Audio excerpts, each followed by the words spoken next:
Hi friends, ఇదైతే మనకి GDS online engagement అనమాట. 2024కి సంబంధించి 44,228 వేకెన్సీస్ ఏదైతే ఉన్నాయో దానికి సంబంధించినటువంటి అప్లికేషన్ ఆన్లైన్ ప్రాసెస్ అయితే ఈరోజు స్టార్ట్ అవుతున్నది అనమాట.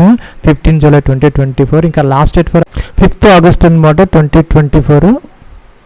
ఫ్రెండ్స్, ఇదైతే మనకి సర్కిల్ వైజ్ వేకెన్సీ బ్రేకప్ అనమాట. మన ఆంధ్రప్రదేశ్కి సంబంధించి తెలుగు లాంగ్వేజ్ అయితే కంపల్సరీగా అయితే వచ్చి ఉండాలన్నమాట. ఇంకా మొత్తం వేకెన్సీస్ వచ్చేసరికి మన ఏపీలో 1,355 ఉన్నాయి. వాటిల్లో యూఆర్లో 656, 200 ఓబీసీలో, అలాగే 177 ఎస్సీలో, ఎస్టీలో ఒక 88, అలాగే ఈడబ్ల్యూఎస్లో 194, అలాగే పీడబ్ల్యూడీ క్యాండిడేట్స్ కూడా ఉన్నాయన్నమాట. ఫ్రెండ్స్, అలాగే మనకి లాస్ట్లో ఇక్కడ తెలంగాణ స్టేట్కి సంబంధించి కూడా తెలుగు అయితే లోకల్ లాంగ్వేజ్ వచ్చి ఉండాలన్నమాట. ఇక్కడ ఒక 981 వేకెన్సీస్ దాకా ఉన్నాయి. ఇంకా యూఆర్లో 454 ఉన్నాయి. 210 వచ్చేసరికి ఓబీసీ అనమాట. ఇంకా అదర్ కేటగిరీలో కూడా ఇక్కడ వేకెన్సీస్ అయితే ఇవ్వడం జరుగుతుంది. ఫ్రెండ్స్, ఇదైతే మనకి అఫీషియల్ అడ్వర్టైజ్మెంట్ అనమాట. ఈ వేకెన్సీస్ వచ్చేసరికి మనకి బ్రాంచ్ పోస్ట్ మాస్టర్ అనమాట, బీపీఎం అంటారు. అలాగే assistant branch post master, ABPM అంటారు. డాక్ సేవక్స్ అని కూడా అంటాం జరుగుతుంది అనమాట. ఇంకా దీనికి సంబంధించి మనకి 5th August 2024 application online process అయిపోతుంది అనమాట. తర్వాత మనకి 6th ఆగస్టు నుంచి ఇక్కడ 8th ఆగస్ట్ 2024 వరకు అయితే ఇంకా ఎడిట్ ఆప్షన్ అయితే ఇవ్వడం జరుగుతుంది. మీకు అప్లికేషన్ ఫామ్లో కనుక ఏదైనా మిస్టేక్స్ ఉంటే ఆయా డేట్స్లో మీరు కరెక్షన్ అయితే చేసుకునే అవకాశం అయితే ఉంటుంది అనమాట.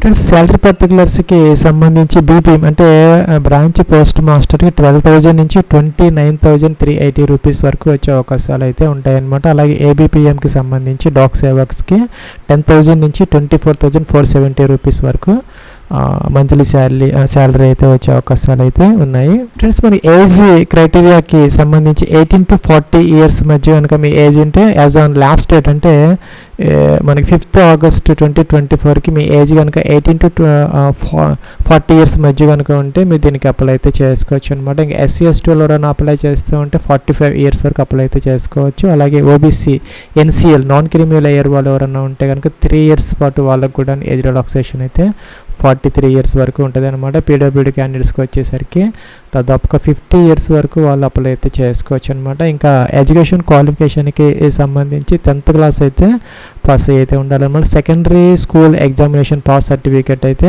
మనకి అవసరమైతే అవుతుంది. ఫ్రెండ్స్, అలాగే ఇక్కడ మన అదర్ క్వాలిఫికేషన్స్కి సంబంధించి నాలెడ్జ్ ఆఫ్ కంప్యూటర్ అని చెప్పారనమాట. అలాగే సైక్లింగ్ కూడాను వచ్చి ఉండాలన్నమాట. అలాగే అడ్వకేట్ మీన్స్ ఆఫ్ లైవ్లీహుడ్ అనమాట. ఈ విధంగా మనకి కొంచెం కంప్యూటర్ నాలెడ్జ్, సైక్లింగ్ వచ్చి ఉంటే సరిపోతుంది. ఫ్రెండ్స్, దీనికి సంబంధించి ఎగ్జామినేషన్ అయితే ఏముండదు అనమాట. మీకు 10th క్లాస్లో వచ్చినటువంటి మార్క్స్ పర్సంటేజ్ ఆధారంగా అయితే ఈ యొక్క మెరిట్ లిస్ట్ అయితే తయారు చేయడం జరుగుతుంది. మీకు డైరెక్ట్ పోస్టింగ్ అయితే డాక్యుమెంట్స్ వెరిఫికేషన్ చేసి ఇవ్వడం జరుగుతుంది అనమాట. ఇంకా మనకి ఇక్కడ గ్రేడ్ పాయింట్స్ గురించి కూడా ఒక ఆయన నోట్ అయితే ఇచ్చారనమాట. A1 అయితే గ్రేడ్ పాయింట్ 10 అనమాట. ఇంకా మల్టిప్లికేషన్ ఫ్యాక్టర్ 95, అది 9.5 ఆ విధంగా అయితే మీరు చూసుకోవచ్చు.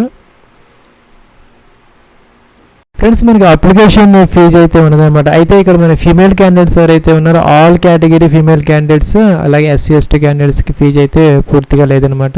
ఇంకా మేల్ క్యాండిడేట్స్ ఎవరైతే ఉన్నారో యూఆర్, ఓబీసీ, ఈడబ్ల్యూఎస్ అనమాట 100 రూపీస్ అయితే పే చేస్తే సరిపోతుంది అనమాట. అదైతే మన ఆన్లైన్లో అయితే పే చేసే అవకాశాలు అయితే ఉన్నాయి. ఫ్రెండ్స్, మన అప్లికేషన్ ఆన్లైన్ ప్రాసెస్కి సంబంధించి ఇక్కడ మనకి స్టెప్స్ అయితే ఉన్నాయన్నమాట. ఫస్ట్ స్టెప్లో మీరు రిజిస్టర్ అయితే అవ్వాలి.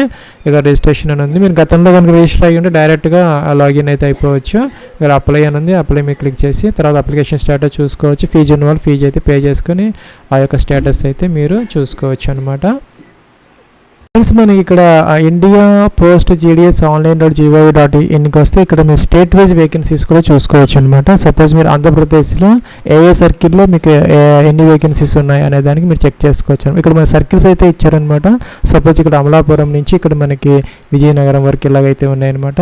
మీరు ఇక్కడ డివిజన్ అయితే సెలెక్ట్ అయితే చేసుకోవచ్చు అనమాట. అన్ని డివిజన్స్ అయితే ఉన్నాయి. సపోజ్ మేము తిరుపతి ఇలా తీసుకున్నాం అనుకోండి, ఇక్కడ వ్యూ పోస్ట్ అంటే ఇక్కడ దీని మీద క్లిక్ చేస్తే ఆ యొక్క డివిజన్లో, ఆ యొక్క సర్కిల్లో, ఆ యొక్క డివిజన్లో ఎన్ని పోస్టులు ఉన్నాయి అనేది ఇక్కడ మనకి అంటే బీపీఎం ఎన్ని పోస్టులు ఉన్నాయి, అలాగే ఏబిపిఎం ఎన్ని పోస్టులు, దాని శాలరీ ఎంత, ఇవన్నీ ఇచ్చారనమాట. దానికి సంబంధించిన పిన్ కోడ్, దానికి సంబంధించినటువంటి బ్రాంచ్ ఆఫీస్ కూడా ఇక్కడ ఇవ్వడం జరుగుతుంది. అలాగే మీరు ఏ సర్కిల్కి ఏ డివిజన్కి అప్లై చేయాలనుకుని చెక్ చేసుకున్న తర్వాత మీరు అప్లికేషన్ ఫామ్ అయితే ఫిల్ అవుట్ చేసుకోవచ్చు.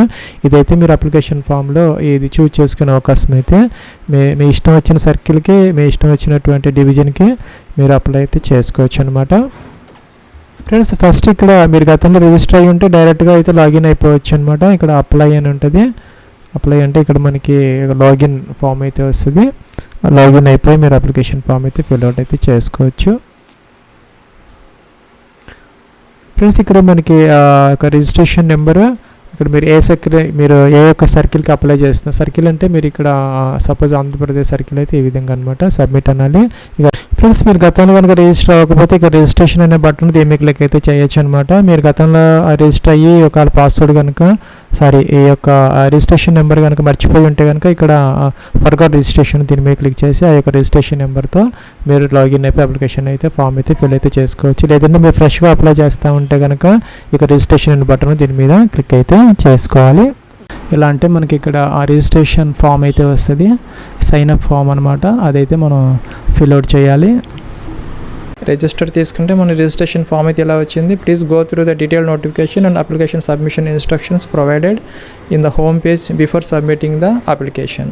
ఇదైతే మనం చూసుకొని అయితే అప్లికేషన్ పెట్టుకోవాలని చెప్తున్నారు. మనం ఇక్కడ 10 డిజిట్ మీ యొక్క మొబైల్ నెంబర్ ఇక్కడ ఎంటర్ చేసి దాన్ని వ్యాలిడేట్ అయితే చేసుకోవాలి. దీని మీద క్లిక్ చేసి అలాగే ఈమెయిల్ ఐడి, మీ యొక్క వ్యాలిడ్ యాక్టివ్ ఈమెయిల్ ఐడి ఇక్కడ ఇచ్చేసి దాన్ని వ్యాలిడేట్ అయితే చేసుకోవాలి. తర్వాత మనం ఇక్కడ అప్లికెంట్స్ నేమ్, మీ యొక్క నేమ్ ఏదైతే ఉందో 10th క్లాస్ ప్రకారం ఇక్కడ పూర్తిగా అయితే మనం యాజ్ స్టేజ్కి అయితే ఇవ్వాలి. ఇక్కడ మీ యొక్క ఫాదర్స్ నేమ్ లేదంటే mother's name as per 10th class certificate అంటే సెకండరీ స్కూల్ సర్టిఫికేట్ ప్రకారం అయితే ఇక్కడ మెన్షన్ చేయాలి. ఇంకా డేట్ ఆఫ్ బర్త్ కోసం ఇక్కడ మనకి క్యాలెండర్ అయితే ఇచ్చారు. దీని నుంచి మనం ఫస్ట్ ఇయర్, మంత్, డే ఇలాగైతే సెలెక్ట్ అయితే చేసుకోవాలి. ఇంకా జెండర్ మేల్ ఫీమేల్ ఇక్కడ సెలెక్ట్ చేయాలి. ఇంకా కమ్యూనిటీ వచ్చేసరికి UR, EWS, OBC, SC, ST ఇవి చాలా ఇంపార్టెంట్ అనమాట. దీన్ని బేస్ చేసుకొని మనకి ఈ సెలక్షన్ అయితే జరుగుతుంది. ఈ డీటెయిల్స్ అన్నీ మనం చాలా ప్రాపర్గా ఇవ్వాలి, ఎందుకంటే దీనికి ఎగ్జామినేషన్ అలాగే ఏం లేదు కాబట్టి కేవలం మనకి ఇక్కడ మనం ఇచ్చినటువంటి డీటెయిల్స్ ఆధారంగానే మనకి సెలక్షన్ జరుగుతుంది. కాబట్టి ఇక్కడ circle in which secondary school passed, మీరు ఏ సర్కిల్లో ఈ 10th క్లాస్ పాస్ అయ్యారు అదైతే ఇక్కడ స్టేట్ అనమాట. ఏదైతే మనం ఫస్ట్ సెలెక్ట్ చేసుకోవాలి. Suppose Andhra Pradesh circle in which secondary school passed 10th class మీరు ఏ సర్కిల్లో ఈ పోస్టర్లో పాస్ చేయాలి. Click here to know your circle, మన యొక్క సర్కిల్ తెలుసుకోవాలనుకుంటే ఇక్కడ మనకి ఆంధ్రప్రదేశ్ ఇవైతే ఇచ్చారు, అస్సాం, బీహార్ ఇవన్నీ కూడాను క్లోజ్ అన్నాము. ఇక్కడ మనకి year of passing secondary school, మనం ఎప్పుడు పాస్ అయ్యాం 10th క్లాస్ ఇదైతే ఇక్కడ మెన్షన్ చేయాలి. ఇంకా ఎంటర్ ద టెక్స్ట్ బిలో, ఇక్కడ మనకి జిఐఏ ఇదైతే ఉంది కదా, ఇక్కడ క్యాప్చర్ ఇచ్చేసి మనం సబ్మిట్ అయితే చేయాలి. ఇలాగా ఫ్రెండ్స్, ఇక్కడ నేను మొబైల్ నెంబర్ వ్యాలిడేట్ చేశాను, ఇంకా ఈమెయిల్ వ్యాలిడేట్ చేశాను, సక్సెస్ఫుల్ అని వచ్చింది. ఇక్కడ క్యాప్చర్ ఇచ్చాం, సబ్మిట్ అన్నాము. First stage of registration is completed, please continue filling the details for registration అని వచ్చింది. ఓకే అన్నాము. ఇలా అయితే వచ్చింది. మనం ఇచ్చినటువంటి డీటెయిల్స్ అన్నీ ఇక్కడ వచ్చాయి అనమాట. ఇంకా మనం కిందకి వచ్చేయాలి. ఇలాగా ఇక్కడ అదర్ డీటెయిల్స్ అయితే ఇలా ఉన్నాయి. ఫ్రెండ్స్, ఇక్కడ మనం నెక్స్ట్ డీటెయిల్స్కి అయితే వచ్చాం. ఇంకా 9 వరకు మనం ఆల్రెడీ రిజిస్ట్రేషన్లో ఇచ్చేసాము. ఇంకా 10 నుంచి ఇక్కడ ఇవ్వాలి. Please continue filling your details below అని వచ్చింది. ఇంకా ఆధార్ నెంబర్, మీ యొక్క 12 డిజిట్ ఆధార్ నెంబర్ అయితే ఇక్కడ తప్పు లేకుండా అయితే ఇవ్వాలి. ఇంకా మీరు కనుక ఈ పీడబ్ల్యూడీ క్యాండిడేట్స్ అయితే ఎస్, అదర్వైజ్ నో పెట్టాలి. ఇంకా ఎస్ అయితే కనుక టైప్ ఆఫ్ డిజబిలిటీ అయితే ఇవ్వాలి. ఇంకా languages studied in secondary school అంటే 10th క్లాస్లో మనం లాంగ్వేజెస్ ఏమేమి చదివాం, లాంగ్వేజెస్ అన్నారనమాట. తెలుగు, ఇంకా మనం మల్టిపుల్ లాంగ్వేజెస్లో చదివి ఉంటే కనుక అదైతే మనం పెట్టుకోవచ్చు. ఇంగ్లీష్ చదివి ఉంటాము, హిందీ కూడా చదివి ఉంటే ఇలాగైతే పెట్టుకోవచ్చు. Multiple languages. ఇంకా ఓకే అయితే అన్నాము. ఫ్రెండ్స్, ఇక్కడ మనకి వెదర్ ఎంప్లాయిడ్ అంటే మనం జాబ్ చేస్తూ ఉంటే కనుక ఎస్, అదర్వైజ్ అయితే నో అనమాట. ఇంకా వెదర్ ఎంప్లాయ్ ఎన్ఓసి జాబ్ చేస్తూ ఉంటే వాళ్ళు ఎన్ఓసి ఇవ్వాలంటే నో అబ్జెక్షన్ సర్టిఫికెట్ అనమాట, ఎస్ అని పెట్టుకోవాలి. అది ఎస్ అయితే కనుక ఇది ఇవ్వాలి, లేకపోతే అవసరం లేదు. ఇక్కడ ఫోటో అప్లోడ్ చేయాలి జేపీజీలో 50 KB వరకు, 200 DP అనేది డైమెన్షన్. ఇంకా 200 x 230 పిక్సెల్స్లో మనం ఈ మైక్రోసాఫ్ట్ దాంట్లో మనకి పెయింట్ అయితే ఉంటుంది. పెయింట్లోకి వెళ్ళి మనం ఇది అయితే రీసైజ్ అని ఉంటుంది, అక్కడ రీసైజ్ చేసుకొని 200 × 230 పిక్సెల్స్ ఇక్కడైతే అప్లోడ్ చేయాలి. ఇలాగా సపోజ్ ఇక్కడ ఇలా వస్తుంది, మన ఫొటోస్ ఎక్కడైతే ఉన్నాయో అవి తీసుకొని మనం అప్లోడ్ అయితే చేయాలి. ఇంకా సిగ్నేచర్ వచ్చేసరికి మనకి 20 KB వరకు 200 DPIలో 140 × 60 పిక్సెల్స్లో ఇక్కడ అప్లోడ్ చేసి మనం ఇక్కడ సబ్మిట్ అయితే చేయాలి. ఫ్రెండ్స్ ఇక్కడ మనకి నెక్స్ట్ ఇలాగైతే వచ్చింది, మన డీటెయిల్స్ అన్ని ఇక్కడ వచ్చాయి, మనం చెక్ చేసుకోవాలి ఒకసారి. I hereby declare that I have not done any duplicate registration and I understood that my candidature may be rejected if any duplicate registration is found. మనం డూప్లికేట్ రిజిస్ట్రేషన్ అనగా చేస్తే కనుక అది క్యాండిడేచర్ అయితే రిజెక్ట్ చేసే అవకాశం అయితే ఉంటుందని చెప్తున్నారు. దానికోసం డిక్లరేషన్ అయితే ఇచ్చారు. మనం డూప్లికేట్ రిజిస్ట్రేషన్ కాదు అని టిక్ ఆన్ చేసాం, సబ్మిట్ అయితే చేస్తున్నాము. సబ్మిట్ చేసాం. ఫ్రెండ్స్ మనకి ఇక్కడ dear candidate your registration number has been completed successful, your registration number is shown so please keep it for further differences అని వచ్చింది. మనం కంటిన్యూ టు అప్లై, మనం అప్లై చేయడానికి ఇక్కడ ఈ డీటెయిల్స్కి బటన్ అయితే ఇచ్చారు.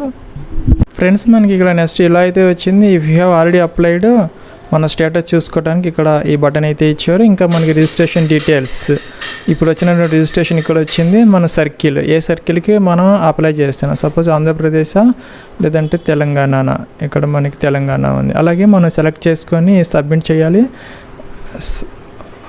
సబ్మిట్ చేసాము. OTP cent your registered mobile number అని వచ్చింది, ఓకే అన్నాము. ఫ్రెండ్స్ మనకి ఓటీపీ వచ్చింది. ఓటీపీ అయితే మనం వెరిఫై అయితే చేయాలి ఇక్కడ. ఫ్రెండ్స్ నేనైతే ఇక్కడ ఓటీపీ వెరిఫై చేశాను, ఇక్కడ క్యాప్చా ఇచ్చాను అనమాట. నెక్స్ట్ అయితే అన్నాము. మనకి ఇక్కడ నెక్స్ట్ ఇలాగైతే వచ్చింది. మనకి ఇక్కడ కమ్యూనికేషన్ అడ్రస్ అండ్ ఇక్కడ పర్మనెంట్ అడ్రస్ డీటెయిల్స్ అయితే ఇవ్వాలి. సేమ్ యాజ్ కమ్యూనికేషన్ అయితే కనుక ఈ బటన్ క్లిక్ చేసి ఇక్కడికైతే వచ్చేస్తాయి. ఇక్కడ మన స్టార్ మార్క్ పెట్టినవన్నీ మనం కంపల్సరీగా అయితే ఇవ్వాలి. ఇక్కడ డోరు లేదంటే అపార్ట్మెంట్ నెంబర్ ఇక్కడ ఇవ్వాలి, మీ స్ట్రీట్ నేమ్ అయితే ఇక్కడ ఇవ్వాలి, మీ అడ్రస్లో నుంచి ఇక్కడ సిటీ, విలేజ్, అలాగే పంచాయతీ లేదంటే మండలం అనమాట, అదే డిస్ట్రిక్ట్ నేమ్ ఇక్కడైతే మెన్షన్ చేయాలి. ఇక్కడ పిన్ కోడ్ అయితే ఇవ్వాలి. ఇచ్చిన తర్వాత ఇది కనుక క్లిక్ ఆన్ చేసి ఇక్కడికైతే వచ్చేస్తాయి. ఇది కనుక డిఫరెంట్ అయితే కనుక ఇది కూడా ఫిల్ అయితే చేసుకోవాలన్నమాట. సర్కిల్ ఇన్ని వచ్చి 10th క్లాస్ పాస్డ్ ఇక్కడ నేను ఆంధ్రప్రదేశ్ అని ఇచ్చాను. ఇంకా మీది ఏ స్టేట్ అయితే ఆ స్టేట్ అనమాట. ఇంకా సెలెక్ట్ బోర్డ్, ఆంధ్రప్రదేశ్ ఓపెన్ స్కూలా లేకపోతే ఇక్కడ సెకండరీ స్కూలా, ఏదైతే మీకు అప్లికబుల్ అదైతే ఇక్కడ మీరు సెలెక్ట్ అయితే చేసుకోవాలి. లేదంటే సిబిఎస్ఈ అయితే కనుక ఇదైతే ఇలాగ సెలెక్ట్ అయితే చేసుకోవచ్చు. ఇంకా సెలెక్ట్ రిజల్ట్ టైప్, మార్క్సా, గ్రేడా, పాయింట్సా. సపోజ్ మీకు మార్క్స్ అయితే English communicative, English language, literature 100కి మీకు ఎన్ని మార్క్స్ వచ్చాయి. అలాగే ఇక్కడ మీకు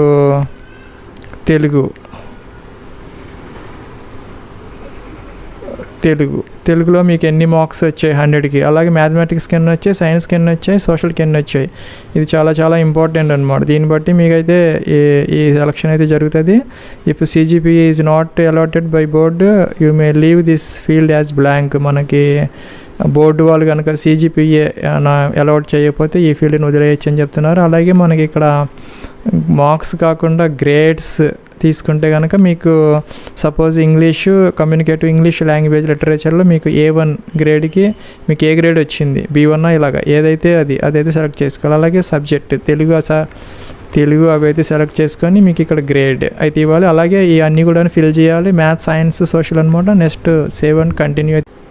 ఫ్రెండ్స్ ఇక్కడ మనకి మార్క్స్, గ్రేడ్ పాయింట్స్ ఇలా ఇచ్చారు. ఎవరికైతే కనుక ఈ రెండు ఉన్నటువంటి మార్క్ షీట్స్ ఉంటాయో, మార్క్స్ అండ్ గ్రేడ్ పాయింట్స్, వాళ్ళైతే కనుక మార్క్స్ తీసుకొని ఇవైతే ఫిల్ చేయాలన్నమాట. అది మనకి నోటిఫికేషన్లో అయితే క్లియర్గా అయితే ఇవ్వడం జరిగింది. ఇది చేయాలి ఇలాగా. ఫ్రెండ్స్ మనకి ఇక్కడ ఆంధ్రప్రదేశ్కి సంబంధించి ఇక్కడ మనం ఏదైతే స్టేట్ సెలెక్ట్ చేసుకుంటాం దాంట్లో ఈ డివిజన్స్ అయితే వస్తున్నాయి. ఇక్కడ మనకి ఆంధ్రప్రదేశ్కి తీసుకుంటే ఇక్కడ మనకి అమలాపురం, అనకాపల్లి ఇవన్నీ కూడా మనకి ఆర్డర్లు అయితే ఉన్నాయి. అనంతపురం, కడప, ఏలూరు, గూడూరు, మార్కాపూర్, నంద్యాల, నెల్లూరు, ఇంకా పార్వతీపురం డివిజన్, రాజమండ్రి, శ్రీకాకుళం, విజయనగరం ఇవి మాత్రమే ఉన్నాయన్నమాట. మనం వీటిల్లో ఏదో ఒకటి సెలెక్ట్ అయితే చేసుకోవాలి ఇలాగా. నెక్స్ట్ కిందకి వచ్చేస్తే మనకి ఇక్కడ ఫ్రెండ్స్ మనకి ఇక్కడ ఇలాగైతే వచ్చింది. మనం ఏదైతే సెలెక్ట్ చేసుకున్నామో డివిజన్, దానికి సంబంధించినటువంటి పోస్ట్ ఆఫీస్ ఏరియా అయితే వచ్చింది. నేము గ్రామీణ్ డాక్ సేవకు ABPM ఆటోమేటిక్గా వచ్చిందనమాట. ఇది మనం సెలెక్ట్ చేసుకున్న దాన్ని బట్టి మీరు ఏ సెలెక్ట్ చేసుకుంటే అది BPM ABPM ఆటోమేటిక్గా అయితే వస్తున్నది. మనకి ఇక్కడ 10,000 శాలరీ నుంచి స్టార్ట్ అవుతుంది. అలాగే కనుక ఈ బీపీఎం వాళ్ళకైతే మనకి 12,000 నుంచి స్టార్ట్ అవుతుంది. ప్రిఫరెన్స్ అయితే ఇచ్చుకోవాలి. మనకి ఇక్కడ ఒకటే వచ్చింది కాబట్టి నేను ఒకటి పెట్టాను. ఇంకా మోర్ దెన్ 1 వచ్చిన వాళ్ళకైతే 1, 2, 3 మీకు కావాల్సినటువంటి ప్రిఫరెన్స్ అయితే ఇచ్చుకోవచ్చు. ఇక్కడ సర్కిల్ డివిజన్ ఆటోమేటిక్గా వచ్చింది, టిక్ ఆన్ చేసుకోవాలి. కిందకి వచ్చేయాలి, ఇక్కడ సేవ్ అండ్ ప్రొసీడ్ అయితే చేయాలి. ఫ్రెండ్స్ ఇక్కడ మనకి నెక్స్ట్ ఫీజు పేమెంట్ ఆప్షన్ అయితే వచ్చింది. మేక్ పేమెంట్ మీద క్లిక్ అయితే చేసాము. ఇక్కడ మనకి గేట్వే అయితే ఓపెన్ అవుతుంది. ఇక్కడ మనకి క్రెడిట్ డెబిట్ కార్డ్స్, ఇంకా నెట్ బ్యాంకింగ్ ఇవైతే ఇచ్చారు. వ్యాలెట్స్ ఇక్కడ మనం ఈ ఫీజు అయితే పే చేసి వ్యాలిడేట్ చేసి మనం ఫీజు అయితే పే చేస్తే ఫీజు అయితే పేమెంట్ జరుగుతుంది. ఫ్రెండ్స్ ఇక్కడ నేను ఫీజు అయితే పే చేసాము సక్సెస్ఫుల్గా. ఇక్కడ మనకి GDS online engagement application form అని వచ్చింది. మన ఇచ్చిన డీటెయిల్స్ అని ఇలా అయితే వచ్చాయి. ఇక్కడైతే మనం ప్రింట్ అయితే తీసుకోవాలి. ఇక్కడ ప్రింట్ ఆప్షన్ ఉంది, ఇది ప్రింట్ అయితే తీసుకోవచ్చు. ఇలాగైతే వచ్చింది, ప్రింట్ ఆప్షన్ వచ్చింది. ఇక్కడ మనకి ప్రింట్ అయితే ఇలాగా తీసుకోవచ్చు అనమాట.